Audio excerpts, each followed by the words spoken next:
Fala pessoal, beleza? Daniel Câmara aqui para mais um vídeo da nossa saga no YouTube. E a nossa semanal de hoje nasceu da conversa que tive com um amigo em que fui provocado a falar um pouco mais sobre a questão de sermos imagem e semelhança de Deus. O que isso significa, qual a relevância disso para a nossa vida e por que o título desse vídeo é O Espelho. Todas essas questões vão ser respondidas, como sempre, indo às Escrituras, lá em Gênesis capítulo 1, versículos 26 e 27, que dizem o seguinte: E Deus disse, façamos o ser humano à nossa imagem, conforme a nossa semelhança. Tenha ele domínio sobre os peixes do mar, sobre as aves do céu, sobre os animais domésticos, sobre a terra e sobre todos os animais que rastejam pela terra. Assim Deus criou o ser humano à sua imagem, a imagem de Deus os criou, homem e mulher os criou. Nós somos imagem e semelhança de Deus. É como se a gente fosse espelhos dele. Fomos criados parecidos com Deus e, por isso, todo ser humano tem algo de Deus dentro de si. Evidentemente que o estado de conservação desse algo varia de pessoa para pessoa. Para entender o porquê disso, precisamos olhar com cuidado para a história da espécie humana. Tudo começa na criação. Depois de 6 dias, que literais ou não importa, Deus olhou para a obra pronta e viu que tudo era muito bom. Nesse tudo estava Adão, primeiro homem. Desde o começo, o ser humano é a coisa mais parecida com Deus que há na criação. E até hoje essas semelhanças são perceptíveis em nossa moralidade, espiritualidade, intelectualidade, em nossos relacionamentos e nossos corpos. Só que aquilo que era bom não continuou tão bom assim. O Eterno colocou Adão e Eva, o primeiro casal, em um belíssimo jardim e fez um acordo com eles. Eles poderiam comer de todas as árvores que estavam ali, exceto uma, a árvore do conhecimento do bem e do mal. Não é preciso muita imaginação para descobrir o que aconteceu. Satanás, o nosso adversário, convenceu Eva a desobedecer à ordem de Deus para se tornar igual a ele.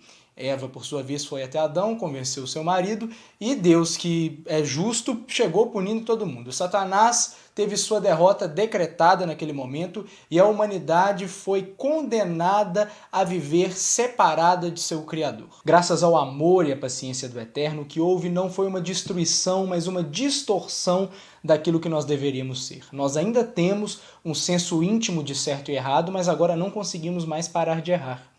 Nossos relacionamentos ainda dão vislumbres da relação perfeita que há entre as pessoas da Trindade, mas as tragédias do egoísmo, da traição e do orgulho já os contaminaram. Nossa racionalidade foi abençoada por Deus e ainda é superior à de todos os outros seres criados, mas a nossa criatividade é bastante limitada pela separação que nós temos de Deus. E por aí vai. Nós ainda somos espelhos, mas estamos em cacos e bem sujos, sendo apenas rascunhos daquilo que nós deveríamos ser. Como dizem as Escrituras, Deus fez o ser humano reto, mas ele se meteu em muitas astúcias.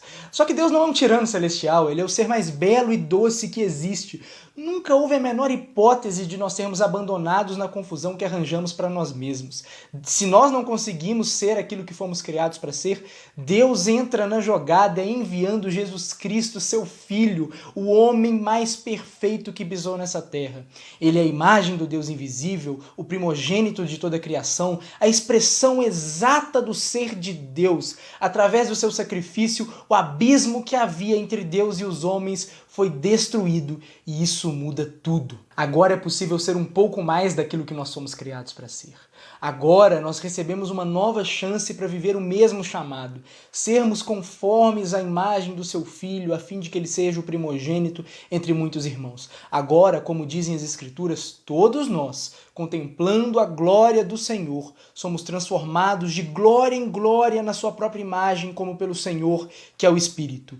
E isso não é tudo. Como dizem as Escrituras, assim como trouxemos a imagem do homem terreno, traremos também a imagem do homem celestial. E quando ele se manifestar, seremos semelhantes a ele, porque haveremos de vê-lo como ele é. A perfeição não está reservada para esse tempo, mas num abrir e fechar de olhos, os mortos ressuscitarão e todos seremos transformados. Jesus Cristo estará de volta para trazer dias muito superiores aos dias do jardim. Naquela eternidade que nos aguarda, Deus morará entre nós e nós seremos espelhos perfeitos de quem Ele é. Além de ser emocionante, essa fé esperançosa melhora em muito a maneira como nós enxergamos a vida.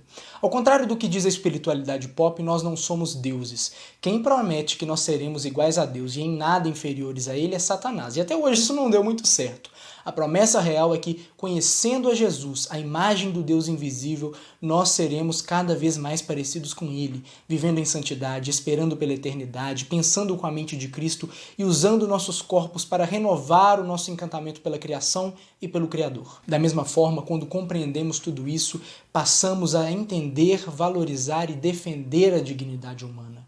Como João Calvino disse em suas Institutas, o valor dos homens não está ligado aos seus méritos, mas ao fato de serem eles imagem de Deus, e por causa disso até mesmo o mais desprezível entre nós é digno de amor e acolhimento. Há poucas coisas mais cristãs do que a defesa dos vulneráveis, as mulheres, os pretos, os índios, os imigrantes, os idosos, as vítimas de crime, os encarcerados, os fetos e embriões. É tempo de mais uma vez levantarmos essa bandeira de uma fé exigente, que demanda que todos sejam tratados com a mesma honra e dignidade. Assim nós mostraremos ao mundo que a nossa fé não é tão imbecil quanto eles pensam. Pensar em imagem e semelhança é pensar na essência de quem somos a partir de criação, distorção, renovação e perfeição.